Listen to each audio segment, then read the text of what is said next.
Well, happening now at 5:01, the case of a former Albuquerque police officer accused of murdering his wife will be back in court today and could be in the hands of the jury as well. Yeah, for the past few weeks, we have heard from crime experts, investigators, and many of Levi Chavez's mistresses. And yesterday, in a bold move, we heard from Levi himself. News 13's David Romero is live outside the Sandoval County Courthouse, where all the courtroom drama has been happening. Good morning, David.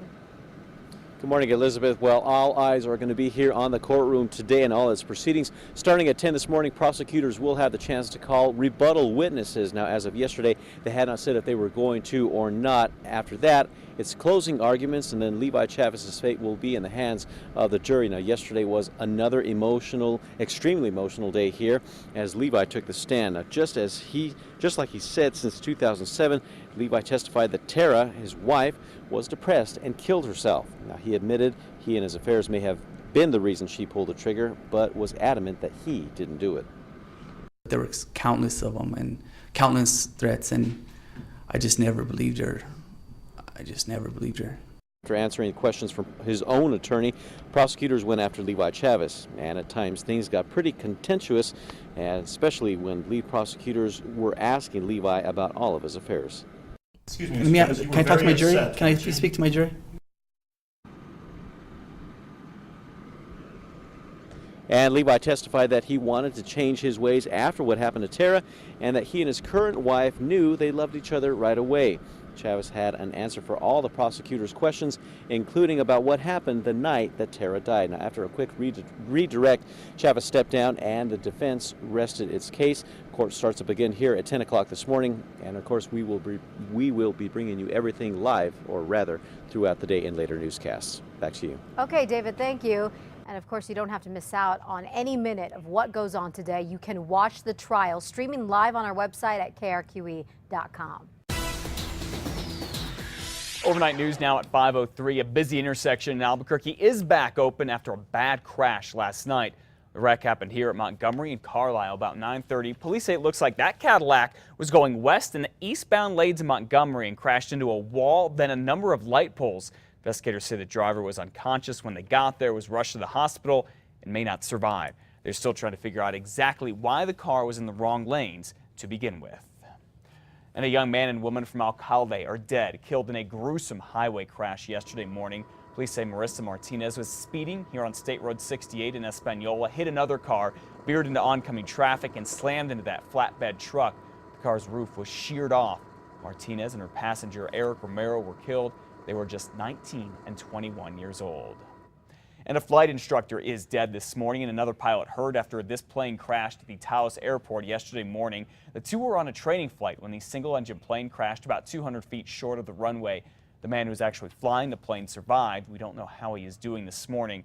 We're told both were experienced pilots. Federal investigators have not said who they were just yet. They're trying to figure out what caused that crash. Elizabeth.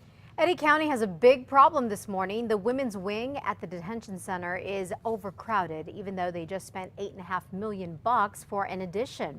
That extra space apparently is empty, and it has been for a few years now. We wanted to find out why, and it turns out that it's due to staffing. Eddy County apparently doesn't have enough corrections officers for the new wing that was built back in 2011. So now 59 inmates are squeezed into a space that should just hold 43. Let's face it, that not anyone can become a detention officer. That's quite a job to have. It takes a specific type of person. Eddy County Commissioner Tony Hernandez says that the county is advertising for more corrections officers, and as soon as it gets them, they will open up the new women's wing. It will hold an extra 35 inmates. Community health centers across New Mexico are getting a big boost that will help uninsured residents get medical care. The grants were made possible by the Affordable Health Care Act. $2.2 million will be split among 15 health centers across the state. 3 are in Albuquerque and 2 are in Santa Fe. New Mexico farmers and ranchers affected by the wildfires are now getting some relief.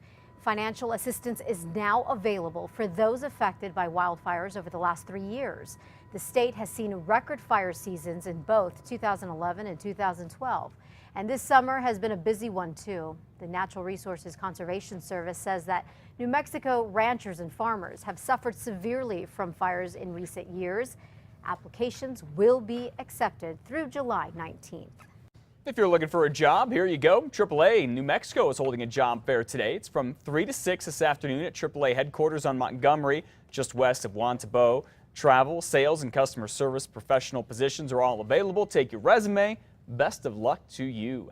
There's also a job fair down in Ruidoso today. The Children, Youth, and Families Department, CYFD, has 10 positions open at the new Juvenile Justice Center there. The job fair is from 8 to 4 today at the Department of Workforce Solutions on White Mountain Drive. You can also check out the job openings at that state website you see on your screen. Good luck. The youngest person to ever hold the title of New Mexico governor will be honored at the Capitol today. Former Governor David Cargo's body will lie in state at the Capitol Rotunda in Santa Fe from 10 this morning until 4 this afternoon. A memorial service will then follow. Tomorrow at 10, there will be a massive Christian burial at the Cathedral Basilica of St. Francis. Cargo will then be laid to rest at the Santa Fe National Cemetery. He was elected governor back in 1966 and served 2 terms. He died Friday at a nursing home in Albuquerque. David Cargo was 84 years old.